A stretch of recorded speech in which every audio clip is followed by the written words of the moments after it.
আসসালামু আলাইকুম। দুপুর ২টার শীর্ষ সংবাদে স্বাগত জানাচ্ছি আমি শাহনাজ পারভীন। ইউরোর ২৭ দেশের রাষ্ট্রদূতের সঙ্গে প্রধান উপদেষ্টার বৈঠক। অন্য দেশের দাবিদারি করার জন্য বাংলাদেশ স্বাধীন হয়নি মির্জা ফখরুল। বৈঠক করেছেন বাংলাদেশ ও ভারতের পররাষ্ট্র সচিব। দুদক কর্মকর্তাদের দুর্নীতির ভয়াবহ চিত্র ধরা পড়েছে আইন উপদেষ্টা।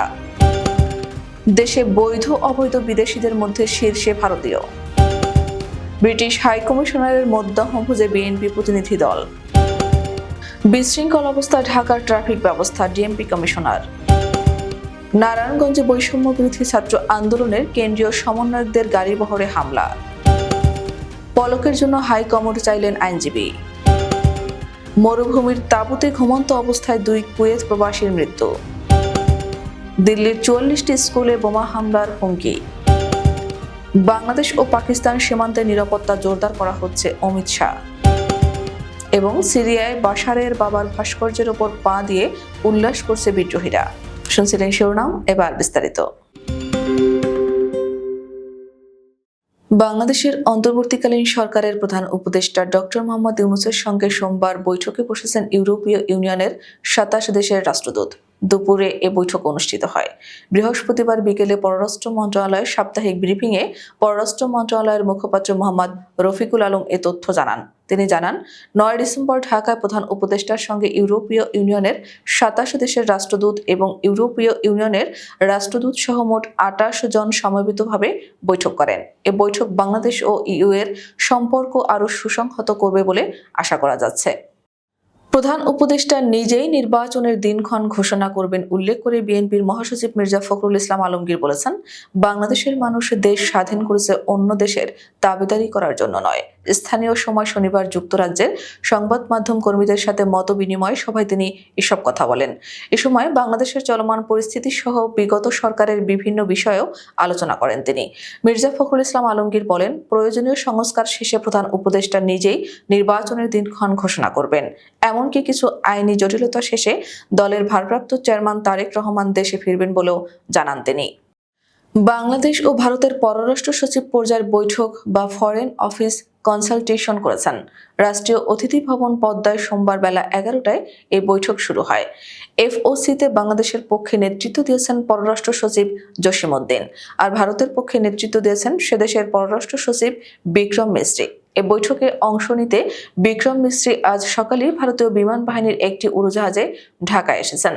এই এফওসিতে বেশ কয়েকটি বিষয় আলোচনা হয়, বিশেষ করে ছাত্র জনতার অভ্যুত্থানে শেখ হাসিনার সরকারের পতনের পর সৃষ্ট পরিস্থিতিতে ভারতীয় গণমাধ্যম এখন বাংলাদেশ বিরোধী যে অপপ্রচার চালাচ্ছে সে বিষয়টি ঢাকার পক্ষ থেকে উত্থাপন করা হয়। এছাড়া ভারতে বাংলাদেশ মিশনের নিরাপত্তা, সীমান্ত হত্যা, অভিন্ন নদীর পানি বন্টন, নিত্যপণ্য আমদানি, ভিসা ইস্যু ইত্যাদি নিয়ে আলোচনা হয়।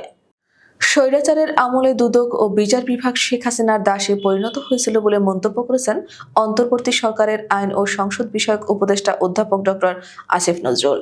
সোমবার সকালে আন্তর্জাতিক দুর্নীতি বিরোধী দিবস উপলক্ষে আয়োজিত অনুষ্ঠানে তিনি একথা বলেন। বিচার না হওয়ায় দুর্নীতি সমাজে প্রতিষ্ঠা পেয়েছে জানিয়ে আইন উপদেষ্টা বলেন, দুদক ছিল, উচ্চ আদালতেও ছিল, কিন্তু বিচার হয়নি। বিচার হয়েছে খালেদা জিয়ার। অনুষ্ঠানে দুদক সংস্কারে গঠিত কমিশনের প্রধান ডক্টর ইফতেখারুজ্জামান বলেন, দীর্ঘদিন ধরে বাংলাদেশে দুর্নীতিবাজরা রাষ্ট্র কাঠামো দখল করে রেখেছে, যাতে সব অন্যায় ও দুর্নীতি থেকে রেহাই পাওয়া যায়। এভাবেই দুর্নীতিগ্রস্ত কর্তৃত্ববাদী সরকারের জন্ম হয়েছে। দেশে বৈধ ও অবৈধভাবে অবস্থান করা বিদেশি নাগরিকদের মধ্যে শীর্ষে রয়েছেন প্রতিবেশী দেশ ভারতের নাগরিকেরা। বৈধভাবে অবস্থান করা বিদেশিদের মধ্যে তারা প্রায় 30%। তবে অবৈধভাবে বসবাসকারীদের মধ্যে ভারতীয়দের সংখ্যা অর্ধেকের বেশি। ভিসা ও পাসপোর্টের মেয়াদ ফুরিয়ে যাওয়ায় অবৈধ হয়ে পড়া এই ভারতীয়রা দেশের বিভিন্ন প্রতিষ্ঠানে কাজও করছেন। পুলিশের বিশেষ শাখা ও স্বরাষ্ট্র মন্ত্রণালয়ের সুরক্ষা সেবা বিভাগের সূত্রে এসব তথ্য জানা গেছে। এসবই বাংলাদেশে অবস্থান করা বিদেশি নাগরিকদের ওপর নজরদারি ও তথ্য সংগ্রহ করে থাকে।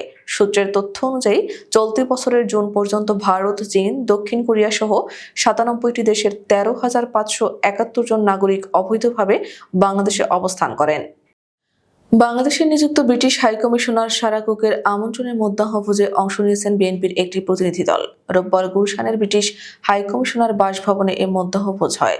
প্রতিনিধি দলে ছিলেন বিএনপির স্থায়ী কমিটির সদস্য আমির খসরু মাহমুদ চৌধুরী ও সালাউদ্দিন আহমেদ, সাংগঠনিক সম্পাদক শামা ওবায়দ, আন্তর্জাতিক বিষয়ক সহ সম্পাদক ফাহিমা নাসরিন মুন্নি এবং চেয়ারপারসনের পররাষ্ট্র নীতি বিষয়ক বিশেষ সহযোগী নিপুণ রায় চৌধুরী।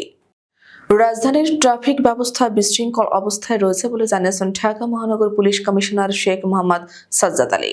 শৃঙ্খলা ফেরাতে নগরবাসীর সহযোগিতা চেয়েছেন তিনি। সোমবার ডিএমপির মিডিয়া সেন্টারে মেজিদা প্রেসের শেখ মোহাম্মদ সাজ্জাদ আলী এসব কথা জানান। ছাত্র জনতার আন্দোলনে পুলিশের কর্মকাণ্ড নিয়ে ক্ষমা প্রার্থনা করে তিনি জানান, নতুনভাবে নাগরিকদের সেবা দিতে কাজ শুরু করেছে পুলিশ। ছিনতাই প্রতিরোধের জন্য গোয়েন্দা পুলিশকে সক্রিয় করা হয়েছে জানিয়ে শেখ মোহাম্মদ সাজ্জাদ আলী বলেন, ঢাকাবাসীর মতামত নিয়েই দেয়া হবে পুলিশি সেবা। ঢাকার ট্রাফিক ব্যবস্থায় জোর দেওয়া হয়েছে জানিয়ে ডিএমপি কমিশনার বলেন, বিশৃঙ্খল অবস্থায় আছে ঢাকার ট্রাফিক ব্যবস্থা, তবে ট্রাফিকের শৃঙ্খলা ফেরাতে ইতোমধ্যে ব্যবস্থা নেওয়া হয়েছে। এর জন্য নগরবাসীর সহযোগিতা প্রয়োজন। বৈষম্য বিরোধী ছাত্র আন্দোলনের কেন্দ্রীয় সমন্বয়কদের গাড়িবহরে হামলার ঘটনা ঘটেছে। ঢাকা থেকে বান্দরবানের লামা যাওয়ার পথে নারায়ণগঞ্জে এ হামলার ঘটনা ঘটে। রোববার দিবাগত রাত 2টার দিকে ফেসবুক পোস্টে এ তথ্য জানান বৈষম্য বিরোধী ছাত্র আন্দোলনের আহ্বায়ক হাসনাত আব্দুল্লাহ। ফেসবুক পোস্টে তিনি বলেন, ঢাকা থেকে বান্দরবানের লামা যাওয়ার পথে নারায়ণগঞ্জে হামলার শিকার বৈষম্য বিরোধী ছাত্র আন্দোলনের কেন্দ্রীয় সমন্বয়কদের গাড়িবহর। সেখানে তাদের ব্যাগ এবং মোবাইল নিয়ে নেওয়া হয়েছে এবং অনেকেই হামলায় আহত। ঘটনার সুষ্ঠু তদন্ত এবং দোষীদের দৃষ্টান্তমূলক শাস্তি দাবি করছি বাংলাদেশ সরকারের নিকট। বৈষম্য বিরোধী ছাত্র আন্দোলনের সময় রাজধানীর চানখারপুলে গুলিতে ছাত্রদল নেতা মানিক মিয়া নিহত হওয়ার ঘটনায় দায়ের করা হত্যা মামলায় সাবেক আইসিটি প্রতিমন্ত্রী জুনায়েদ আহমেদ পলকের 3 দিনের রিমান্ড মঞ্জুর করেছেন আদালত। আজ সোমবার ঢাকার মেট্রোপলিটন ম্যাজিস্ট্রেট মোহাম্মদ সেফাতুল্লাহর আদালত শুনানি শেষে রিমান্ডের আদেশ দেন। এদিনে রিমান্ড বাতিল চেয়ে শুনানিতে তার আইনজীবী ফারজানা ইয়াসমিন রাখি বলেন, তিনি লো কমোড ব্যবহার করতে পারবেন না, হাই কমোড লাগবে। কুয়েতে মরুভূমিতে তাঁবুর ভেতর জেনারেটরের ধোঁয়ায় শ্বাস প্রশ্বাস বন্ধ হয়ে 2 প্রবাসীর মৃত্যু হয়েছে। তারা সম্পর্কে শ্যালক ভগ্নিপতি। মৃত প্রবাসীরা হলেন সিলেটের বিশ্বনাথের পৌর এলাকার নরসিংপুর গ্রামের মৃত হাজী মনা উল্লার ছেলে কয়েস মিয়া ও উপজেলার শাখারিকোনা গ্রামের আব্দুল গৌসের ছেলে রাসেল আহমদ। পরিবার সূত্রে জানা গেছে, কয়েস মিয়া কুয়েতের মরুভূমি এলাকায় একটি তাঁবুতে বসবাস করতেন। গত মঙ্গলবার তিনি অসুস্থ হলে তার শ্যালক রাসেল আহমদ তাকে দেখতে আসেন। ওই দিন কয়েসকে দেখাশোনার জন্য রাতে রাসেল সেখানে থেকে যান। রাতে অতি ঠান্ডার কারণে তারা তাঁবুর ভিতরে জেনারেটরের মাধ্যমে হিটার চালিয়ে ঘুমিয়ে পড়েন। সকালে আশেপাশের লোকজন তাদের মরদেহ উদ্ধার করে আল সাবা হাসপাতালে নিয়ে যায়। হাসপাতালের রিপোর্টে জানা যায়, জেনারেটরের ধোঁয়ায় শ্বাস প্রশ্বাস বন্ধ হয়ে তাদের মৃত্যু হয়েছে। ভারতের দিল্লির 44টি স্কুলে সোমবার বোমা হামলার হুমকি দেওয়া হয়েছে। হুমকি পাওয়া স্কুলের মধ্যে ডিপিএস আরেকপুরম এবং জিডি গোয়েঙ্কা স্কুল আছে। খবর এনডিটিভির। প্রতিবেদনে বলা হয়েছে, এরই মধ্যে শিক্ষার্থীদের বাড়িতে ফেরত পাঠানো হয়েছে এবং এ বিষয়ে পুলিশকেও জানানো হয়েছে। ইমেইলে এসব বোমা হামলার হুমকি দেওয়া হয়েছে। এনডিটিভি ওই মেইলের একটি কপি পেয়েছে। ইমেইলটি রোববার রাত 11টা 38 পাঠানো হয়েছে। সেখানে দাবি করা হয়েছে ভবনের ভেতর একাধিক বোমা রাখা হয়েছে। ইমেইলে আরও লেখা হয়েছে, বোমাগুলো অনেক ছোট এবং তা অনেক ভালোভাবে লুকিয়ে রাখা হয়েছে। বাংলাদেশ ও পাকিস্তানের সঙ্গে পুরো সীমান্ত এলাকার নিরাপত্তা জোরদার করতে ভারত কম্প্রিহেন্সিভ সীমান্ত ব্যবস্থাপনা ব্যবস্থা বাস্তবায়ন করছে বলে জানিয়েছেন দেশটির স্বরাষ্ট্রমন্ত্রী অমিত শাহ। রোববার রাজস্থানের যোধপুরে বিএসএফ এর 60তম প্রতিষ্ঠা দিবসের কুচকাওয়াজে প্রধান অতিথির বক্তব্যে একথা বলেন তিনি। অমিত শাহ বলেন, মোদী সরকার পাকিস্তান ও বাংলাদেশের সংবেদনশীল সীমান্ত এলাকা পর্যবেক্ষণের জন্য একটি সমন্বিত সীমান্ত ব্যবস্থাপনা তৈরি করেছে, যা সামনে বাস্তবায়ন করা হবে। সিরিয়ায় প্রায় 50 বছরের বেশি সময় ধরে রাজত্ব করেছে আল আসাদ পরিবার। অবশেষে রোববার সশস্ত্র বিদ্রোহীরা নিয়ন্ত্রণ নেয় দামেস্ক শহরে। বিমানে করে দামেস্ক ছেড়েছেন সিরিয়ার প্রেসিডেন্ট বাশার আল আসাদ বলে জানিয়েছে বিভিন্ন আন্তর্জাতিক গণমাধ্যম। শেষ পর্যন্ত তিনি রাশিয়ায় অবস্থান নিয়েছেন বলে জানা গেছে। রুশ বার্তা সংস্থার বরাত দিয়ে এমন দাবি করেছে বিবিসি।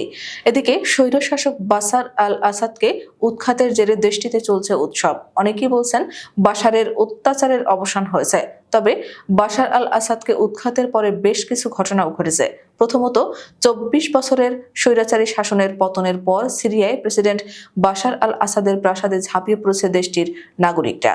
প্রেসিডেন্টের বিলাসবহুল বাসভবনে লুটপাট ও ভাঙচুর করেছে তারা এবং বাশারের বাবার ভাস্কর্যের উপর পা দিয়ে উল্লাস করেছে বিদ্রোহীরা। আমাদের পরবর্তী রাত 10টার শীর্ষ সংবাদ দেখার আমন্ত্রণ জানিয়ে এখনকার মতো বিদায় নিচ্ছি। দর্শক, ভিডিওটি শেষ পর্যন্ত দেখার জন্য আপনাকে অসংখ্য ধন্যবাদ। নিত্য নতুন সংবাদ পেতে আমাদের ইউটিউব চ্যানেলটি সাবস্ক্রাইব করুন ও নিয়মিত নোটিফিকেশন পেতে বেল বাটনটি ক্লিক করুন এবং আমাদের ফেসবুক পেজটিতে লাইক করুন। এছাড়াও আমাদের ভিডিওতে লাইক দিয়ে শেয়ার করুন। আল্লাহ হাফেজ।